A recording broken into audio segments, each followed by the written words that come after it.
Everton nil, Chelsea nil, no goals for Chelsea. However, Tosin Adarabioyo saved 3 points for Chelsea and Robert Sanchez put in another great performance. We're going to talk about the good, we're going to talk about the bad, and we're going to talk about the downright ugly. The reality is Chelsea have been winning a lot of games. So if you want me to come here right now and be uberly negative, I can't do that. If you want me to say the boys played poorly today, I can't do that. If you want me to say they performed under the level that they have set, I can do that. We're going to break the game down. We're going to talk about everything that we need to talk about. And more importantly, we're going to be very, very reflective about today's performance. Listen, even in a title race, things like this will occur. Teams drop points. Nobody goes perfect. So before we get started, make sure you hit that like button. Subscribe to the channel. I want 1,000 likes. It's the best way to make sure that YouTube knows you actually like what you see here. In the comments below, let me know who your man of the match is. For me, it was Tosin. Tosin was absolutely amazing. Look, I want to start with the downright ugly, go into the bad and end on a positive note because I actually think the 0-0 result for Everton versus Chelsea today wasn't as bad as everyone wants to think. However,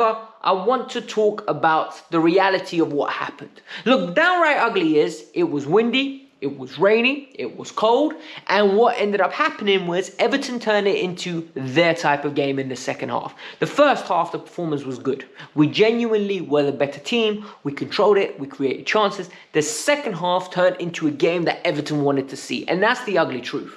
Tarkowski was putting in crazy challenges. Decore was stamping on Caicedo's foot. Ashley Young was kicking people left, right, and centre. Pickford was acting like an absolute lunatic. And the reality was the game went in a direction that Everton wanted it. And if we're being totally honest, Everton deserved to steal it on the second half performance. Harrison had a great opportunity, and they had one where it went across the box. Sanchez parried it out, and Tosin did a beautiful block. So, we're going to be honest. The other thing I wanted that was really ugly about this game is the referee lost control of the game. I understand it's wet. I understand it's cold. I understand the conditions aren't the perfect conditions. However, what I do not understand and really frustrates me is that how is Pickford not sent off? Because I'm not saying we didn't win this game because Pickford wasn't sent off. However, we have a corner kick that comes in. Jackson from 2 yards out hits the post. It drops to Gusto. Gusto's about to go strike it. Pickford goes literally reckless, studs up tackle, and Gusto has to move out the way. If his foot is planted, he gets his leg slapped. This is not right. Genuinely, do we have to wait for a leg snapping incident to occur before we start saying, oh, genuinely, this is fine, this is like, that's a red card? No, for me, it was a dangerous challenge. Genuinely, he was out of control, he was reckless. Now we need to move on to the bad and analyze the game. Nico, if you want to be Chelsea's starter, these are the games you got to step up in, bro. Because Nicholas Jackson had 2 opportunities today. The first one, it was a nice bit of combination play. It goes from Neto to Cole Palmer. Cole Palmer cuts it back through the legs, and it drops to Nicholas Jackson. He's 6 yards out or 8 yards out. Ball's a little bit behind him. He gets good connection. Good save by Pickford. Okay, it's a half a chance. A top striker should bury it. But at the same time, top strikers miss chances as well, right? We're being fair. Isak missed some chances yesterday too. Then the corner comes in, the one I was talking about. It gets flicked on. He's on the back stick. He should be burying that, man. You can't hit the crossbar. And overall, I thought his overall performance today was not good. First half, he was involved. Second half, he disappeared. Then we need to talk about the attacking players. Cole Palmer was invisible. Genuinely, I couldn't see him pick up the ball. When he picked up the ball, he was forcing things. Things were getting overhit. His delivery wasn't good. Apart from that one chance he created for Nicholas Jackson all game, he genuinely, in my opinion, could have been subbed off. He won't be subbed off because, look, it's Cole Palmer, and the reality is he could do something out of nothing and it will be beautiful, right? And he can win you a game. But for me, in my opinion, he should have come off. He was not feeling himself today. Then the wingers. And the wingers, for me, epitomized the players that played poorly today. Neto had a few glimpses, you know, where he was like running at people. Defensively, brilliant. Going forward, nothing. Couple of good balls, nothing to penetrate, nothing to threaten. Couple of strikes that were just soft, weak. Sancho playing you touch, I touch consistently. Gets Young on a yellow card. doesn't exploit it. He's running at him. Nothing of the sort where you're like, you know what? He looks like he's going to score. Noni Madueke came on 15, 20 minutes. And you know what? Noni was rubbish as well. Genuinely done nothing. I don't remember anything positive that Noni Madueke done. He didn't win a corner. He didn't take a strike. And I'm not going to be hypercritical of him because he came on for 15, 20 minutes. And it's the same thing with Nkunku. Nkunku said, like, I want to play, right? And there's a whole narrative that he's better than Jackson. I didn't see it. Genuinely, I see him come on a regular basis. He looks out of sorts. He dropped into the pocket. Nothing was working. It was just one of those days. And the final bad thing about today's game was Malo Gusto. I thought Malo Gusto was really bad today. And out of everyone in the midfield, goalkeeper and defense, he's the only one that had a bad game.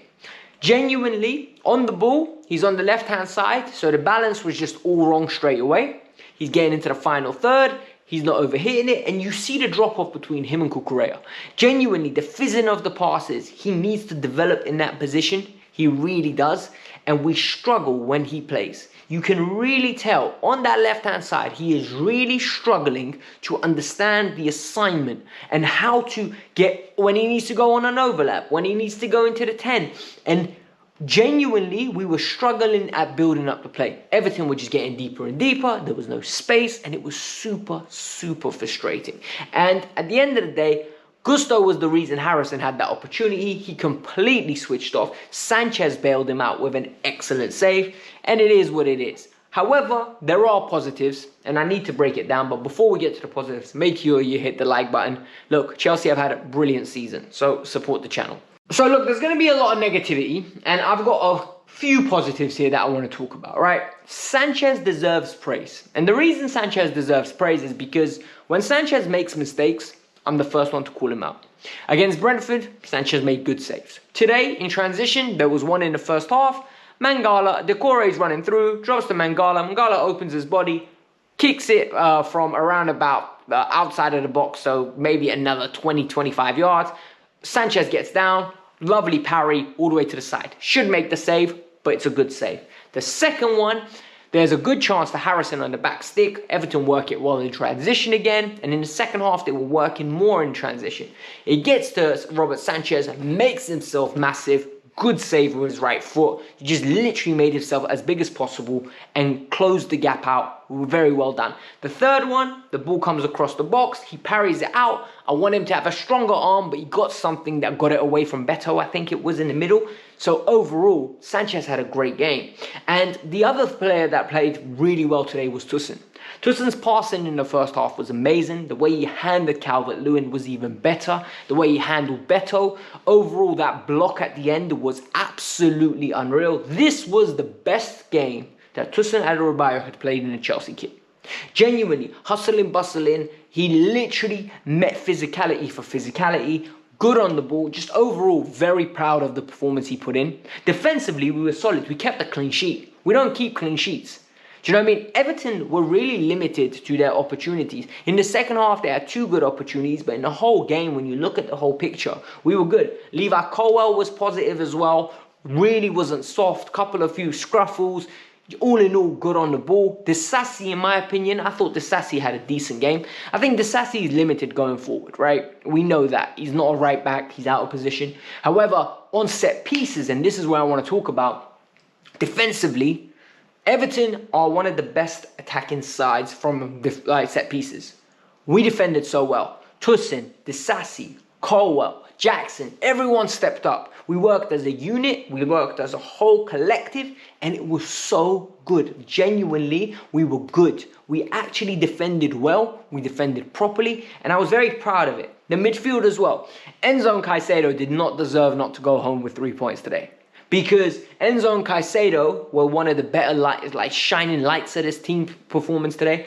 Caicedo was eating up ground, putting out fires, good at moving the ball. He was spraying it when needed to. He was absolutely clattering players when needed to. In my opinion, there should have been a red card on Decore for the challenge that he put in on Caicedo. But it is what it is. You know, look, I find it very difficult to be critical and be annoyed when we've had such a good season, and today's performance wasn't bad. Enzo as well, he's winning 50-50s, using his intelligence. Yes, he's sliding around, trying to win tackles, but he was up in his physicality. It's what we've all been crying for. It's all what we've been calling for. So for me, I'm just going to be very transparent and honest. It does not feel like our point dropped. It feels like a point gained. And what it does do is it just takes us one step closer to that 75-point mark, which will secure us top 4 football, and then we can look at what we want to do. I personally think we are in a title race, and what will reflect if we are in a title race is how we react for the next 2 games. We've got Fulham at home, Ipswich away. Go and get 6 points. You go and get those 6 points, and all of a sudden, it's a narrative changer. Genuinely is a narrative changer, because you haven't just won 5 out of your last 6. You would have won 7 out of your last 8. And that's a completely different narrative. That's a completely different conversation, and that is title winning form. Nobody goes and wins 6, 7, 8, 9, 10, 11, 12 in a row. We don't expect that. We're not good enough to do that. If we do, it means this team is performing higher than any one of us expected. But the fact that we've picked up 5 wins and then this one's a draw and not a loss, I'll take it. Our record at Everton is horrible. And for me, this is a well-earned point. So hit the like button, subscribe to the channel. I'm going to go watch Spurs and Liverpool. Hopefully they drop points. Fingers crossed. Let's get into it. Peace out. I'm out. Make sure you do me that favor. Bye.